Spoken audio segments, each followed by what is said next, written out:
बिस्मिल्लाहिर्रहमानिर्रहीम। आज का हमारा लेक्चर जो सेक्शन 4 है पीपीसी की,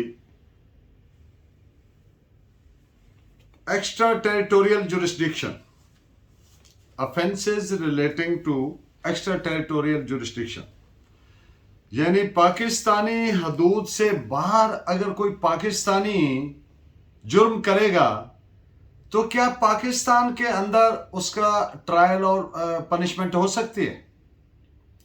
तो इस ज़मन में सेक्शन 4 प्रोवाइड्स कि कोई भी पाकिस्तानी शहरी अगर वो पाकिस्तान की हदूद से बाहर कहीं भी है तो और कोई ऐसा एक्ट और ओमिशन का इर्तिकाब करता है जो अगर पाकिस्तान में करता तो जुर्म होता, तो वो वैसे ही मुस्तौजिब सजा है, अमेनेबल टू पनिशमेंट है, जैसे कोई जुर्म उसने पाकिस्तान के अंदर किया है। एक बात।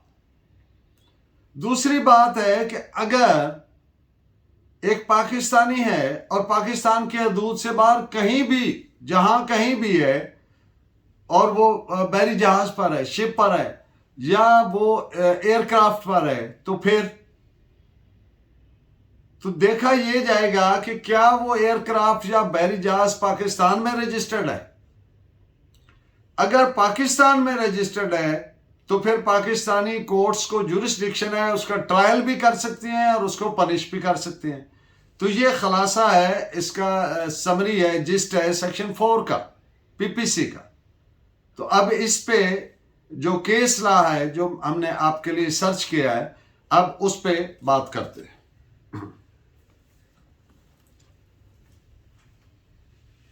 क्लास 1 ऑफ सेक्शन 4 डील करती है कि पाकिस्तानी पाकिस्तान से बाहर कहीं भी है तो he is amenable to the offence and would be deemed to be have acted as committed in Pakistan. तो वेन्यू की चेंज से कोई फर्क नहीं पड़ेगा, वेन्यू जौन सा मर्जी है। इस पे आप केस लॉ नोट फरमाइए। AIR 1955, supreme court 36। अब क्लास 4 ऑफ सेक्शन 4, इसमें थ्योरी ऑफ फ्लोटिंग आइलैंड को बयान किया गया। यानी जो बात मैंने पहले की कि अगर कोई शिप या एयरक्राफ्ट है तो उस सूरत में भी बशर्ते कि वो रजिस्टर्ड पाकिस्तान में हो। तो इस पे आप केस लॉ भी नोट फरमाइए। AIR 1934 PC 220। जुर्म अगर शुरू बैरून मुल्क से हुआ और ख़त्म पाकिस्तान में हुआ तो फिर भी पाकिस्तानी अदालतों को जुरिस्डिक्शन है, इख्तियार समाअत है कि उसका ट्रायल भी कर सकती हैं और उसको पनिश भी कर सकती हैं। मसलन कोई भी जुर्म है, वो करेंसी से रिलेटेड है, वो पर्सन से रिलेटेड है, वो कोई आदमी अगवा हुआ है और इधर लाया गया है, या जो सा भी हुआ है, तो वो पाकिस्तान में ही होगा। इस पे 2 फैसले आप सुप्रीम कोर्ट के लिखें, इंडियन सुप्रीम कोर्ट के। AIR 1957 page supreme court 857 PLD 1958 supreme court 115।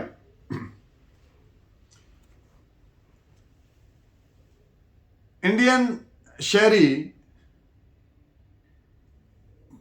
India से बाहर कोई एक्ट और ओमिशन जो ऑफेंस बनता है का इर्तिकाब किया, कमिट किया,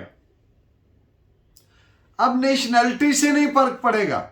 अगर जिस वक्त जुर्म का इर्तिकाब हुआ तो वो उस वक्त वो डोमिसाइल अपना पेश नहीं कर सका कि पता चले उसके पास इंडियन डोमिसाइल नहीं है, तो फिर जो इंडिया की प्रोविंशियल गवर्नमेंट है वो सेक्शन 188 CRPC के तहत परमिशन नहीं देगी, सैंक्शन नहीं ग्रांट करेगी कि उसका इंडिया में भी ट्रायल हो सके। So this is reported as PLD 1956 Supreme Court India page 81। अब बात करते हैं सेक्शन 5 की। सेक्शन 5 ये कहता है, बड़ा अहम सेक्शन है, आपकी तवज्जो की जरूरत है। सेक्शन 5 ये कहता है कि जब पिनल कोड आया, पीपीसी आई, नाफिज हुआ, तो उसमें ये बात रखी गई कि इस पिनल कोड से जो एग्जिस्टिंग लोकल लॉज हैं, स्पेशल लॉज हैं, या कोई से भी लॉज हैं, वो अफेक्ट नहीं होंगे। और दूसरी बात की गई कि कोई जो म्यूटनी वगैरह की पनिशमेंट, कोई डिजर्शन फ्रॉम आर्म्ड फोर्सेस के ऑफेंसेस वगैरह जो ऑलरेडी एग्जिस्ट है, उन पर कोई फर्क नहीं पड़ेगा।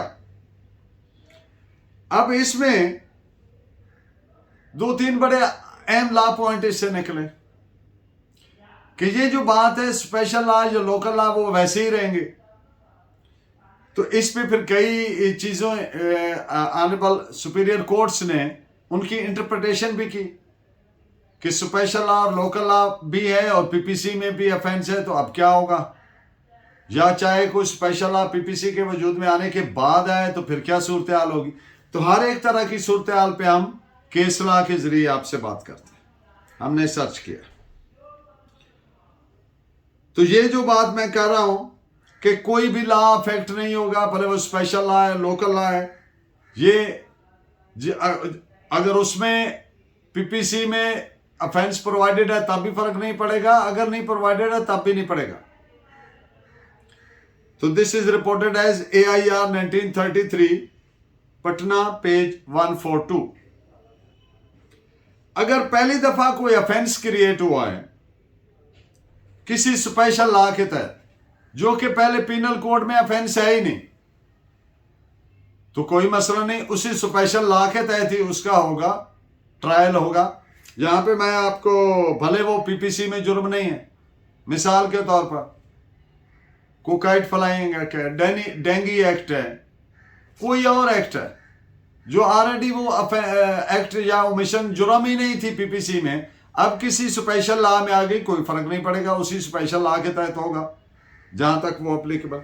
सो this is AIR 1953, Madhiya BHA 139। Section 5 PPC read with section 26 general classes act.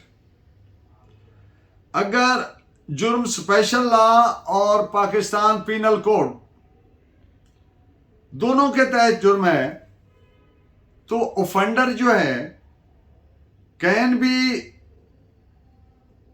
Be punished under any of them. Trial हो सकता है, पनिशमेंट दो के तहत नहीं हो सकती, सेम ऑफेंस की, ये बात याद रखिए। ये जो मैंने अभी बात की, this is reported as AIR 1955, Bombay, page 451, and AIR 1956, Punjab, page 85, AIR 1956 PEPSU 1 bracket में 3। अब यहां पर जो मैंने इन केस लॉज के जरिए एक चीज आपके सामने रखी, इस पे एक प्रिंसिपल है बड़ा एस्टेब्लिश्ड, पिनल लॉ का प्रिंसिपल है बड़ा अहम। अब उस पे बात करते हैं। That principle is principle of double jeopardy. तो इसको लैटिन टर्मिनोलॉजी में क्या कहेंगे? आट्रीफाइस एक्विट और आट्रीफाइस कन्विक्ट। एक बंदे का ट्रायल हुआ, या वो बरी हुआ या उसको सजा हुई, तो फिर दोबारा उस सेम ऑफेंस के तहत उसका ट्रायल नहीं हो सकता, इस प्रिंसिपल की बुनियाद पर। अब एक और लैटिन है प्रिंसिपल, लैटिन जुबान में, नेमो डेबिट बिस बेक्सेरी प्रो उना एट इडम काजा। अब ये जो दोनों लैटिन प्रिंसिपल हैं, हमारे कॉन्स्टिट्यूशन में आर्टिकल 13A 1973 का कॉन्स्टिट्यूशन, हमारी सीआरपीसी में सेक्शन 403 सीआरपीसी और सेक्शन 26 जनरल क्लासेस एक्ट 1897। अब इन तीनों में ये मौजूद है।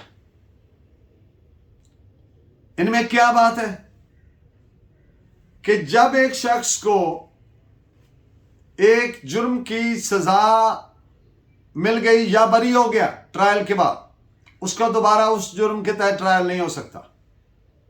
इस पे 5-6 मैंने इंतहाई अहम फैसला जात आपके लिए सर्च किए, वो आप नोट पर फरमा लीजिए, उनको पढ़िएगा और उसके बाद आगे इसी प्रिंसिपल पे एक और भी जजमेंट देंगे दूसरे एंगल से।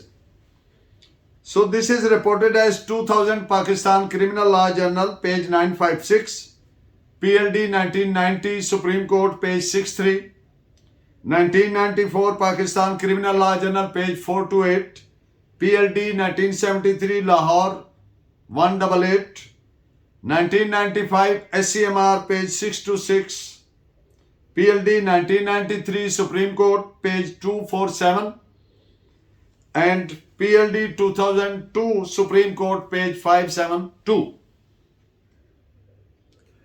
अब एक आदमी का 324 के तहत ट्रायल हुआ, जो भी फेट हुई, बरी हुआ या सजा हुई, कि इस बंदे ने फायर मारा था, ये मेन इल्जाम था। अब उसका एक और ट्रायल शुरू कर रहे हैं कि इसके पास वो जो फायर जिससे किया था वेपन से, वो इलीगल था आर्म्स ऑर्डिनेंस के तहत। तो क्या ये हो सकता है?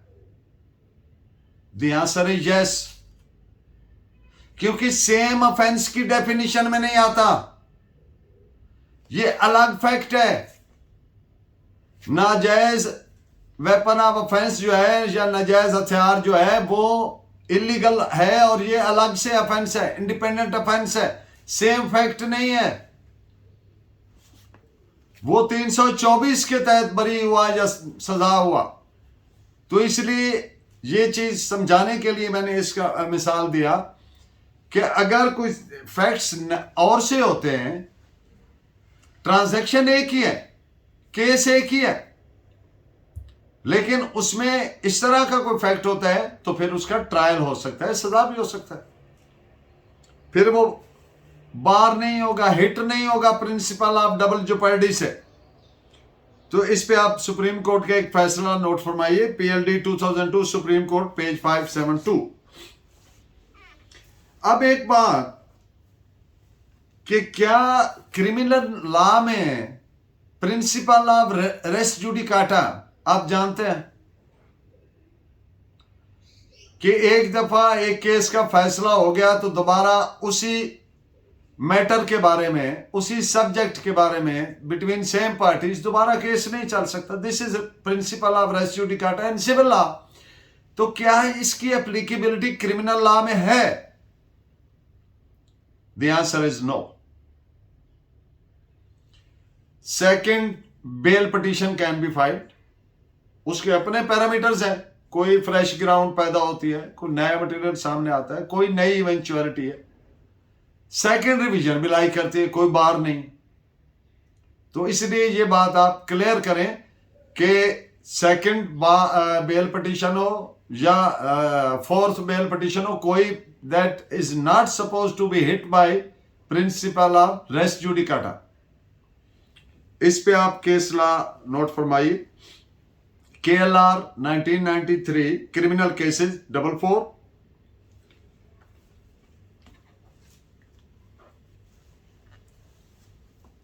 रीट्रायल जो है ना तो वो डबल जेपर्डी का प्रिंसिपल उसको हिट करता है, क्योंकि बात रीट्रायल से नहीं रोकी गई,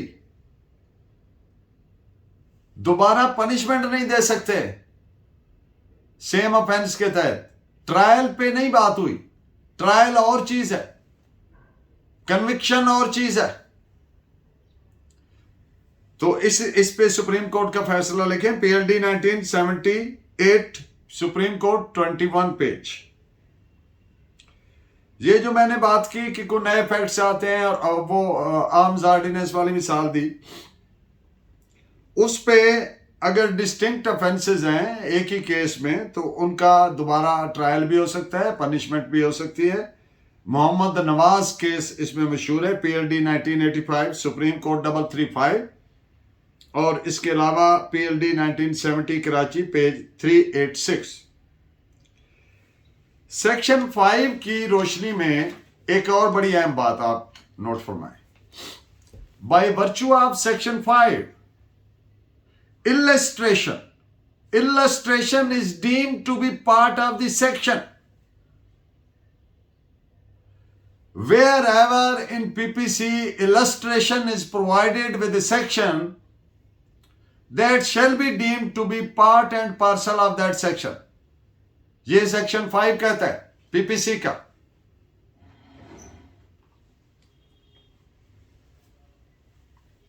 स्पेशल लॉ कोई स्पेसिफिक प्रोविजन प्रोवाइड की गई है तो वो उसकी हद तक स्पेशल लॉ में कोई specific provision, special provision provide की गई है तो उसकी हद तक वो असरअंदाज होगी। बाकी जो जनरल लॉ है वही एप्लीकेबल होगा, प्रोसीजर भी वही जनरल लॉ वाला होगा। मैं आपको एक मिसाल देता हूँ, हम उस पर पूरा एक लेक्चर में दे चुका हूँ इलीगल डिस्पोजेशन एक्ट पे। अब उसमें दो चीजें सेक्शन 4 और 5 में, जनरल लॉ में क्या है कि FIR दर्ज होती है सेक्शन 154 के तहत, जबकि वो स्पेशल लॉ है तो उसमें सेक्शन 4 प्रोवाइड की गई है कि कंप्लेंट जो है वो FIR ही तस्वर होगी। अच्छा, सेक्शन 5 में कोर्ट जो है, सेशन जज की कोर्ट जो है, वो सेक्शन 5 के तहत उसकी इंक्वायरी करवाएगी, वो चाहे रेवेन्यू अफसर से करवाए, चाहे पुलिस अफसर से, चाहे मैजिस्ट्रेट से करवाए, और वो उनको कहेगी कि रिपोर्ट सबमिट करें, और वो जो रिपोर्ट है वो चालान तस्वर होगा। अब यहां तक तो ऐसी है। अब जो रिमेनिंग सारा प्रोसीजर है वो जहां तक प्रोवाइडेड है वहां तक उसके मुताबिक होगा, बाकी अमल सारा ट्रायल वो CRPC के तहत ही होगा। तो सेम गोज विद PPC। इस पे आप फैसला नोट फरमाइए supreme court, Indian supreme court का, AIR 1964, सुप्रीम कोर्ट पेज 260। अब एक बात कि कंटेम्प्ट ऑफ कोर्ट जो है, it is to be deemed as a special law, इसलिए कि आप जानते हैं पिनल कोड में सेक्शन 288 PPC, उसमें तौहीन अदालत की सजा मौजूद है। अब वो एग्जिस्ट करती है, वो जो कि तो है, सेक्शन 5 की रोशनी में उस पर कोई फर्क नहीं पड़ेगा। अब कंटेम्प्ट ऑफ कोर्ट भी आ गया, स्पेशल लॉ है, तो इसलिए दोनों के तहत कार्रवाई हो सकती है, सजा एक ही दफा होगी, एक के तहत होगी। तो ये अथॉरिटीज का चॉइस है कि वो किसके तहत उसको सजा देना चाहती, किसके तहत उसका ट्रायल करना चाहती। So this is reported as AIR 1954, supreme court page 186। जो हाई कोर्ट की पार है, इख्तियारात हैं कंटेम्प्ट ऑफ कोर्ट के हवाले से, वो इस पे डिपेंडेंट नहीं है। कंटेम्प्ट ऑफ कोर्ट के जो लॉ है इस पे वो इनहेरेंट है, एम्बेडेड है, वो उसको कंफर कर रहा है कॉन्स्टिट्यूशन। आप जानते हैं कॉन्स्टिट्यूशन का आर्टिकल 204 1973 का कॉन्स्टिट्यूशन, तो वो कंटेम्प्ट ऑफ कोर्ट से नहीं पावर ले रही, वो कॉन्स्टिट्यूशन से उसमें इनहेरेंट जो पावर है कि वो इसका ट्रायल कर सकती है। एक और पॉइंट भी आप जहन में क्लियर रखिए कि CRPC is not applicable to contempt of court. तो कोर्ट हालातों वाकयात के मुताबिक खुद ही प्रोसीड करेगी। हाँ, जो outline principles of natural justice है वो जहन में रखेगी, अनहर्ड कंडेम नहीं करेगी, फेयर ट्रायल करेगी। तो इस पे this is reported as AIR 1972, supreme court page 858। तो सेक्शन, ये जो मैंने बात की कि 288 पीपीसी मौजूद है, स्पेशल लॉ आ गया कंटेम्प्ट ऑफ कोर्ट, तो उस पर कोई फर्क नहीं पड़ेगा, वो जुर्म वैसे ही मौजूद रहेगा। आगे अथॉरिटीज का काम है जिसके तहत चलें, लेकिन सजा सिर्फ है। तो ये सेक्शन 5 की रोशनी में बात है। और इस पे आप एक पटना की कोर्ट का केस मैंने आपके लिए सर्च किया, AIR 1933 पटना पेज 204। मैं हमेशा ये एक्सपेक्ट करता हूं और दुआ करता हूं कि मेरा लेक्चर आपके लिए फायदा मंद हो। Keep watching. अल्लाह ने निगहबान। Thank you very much.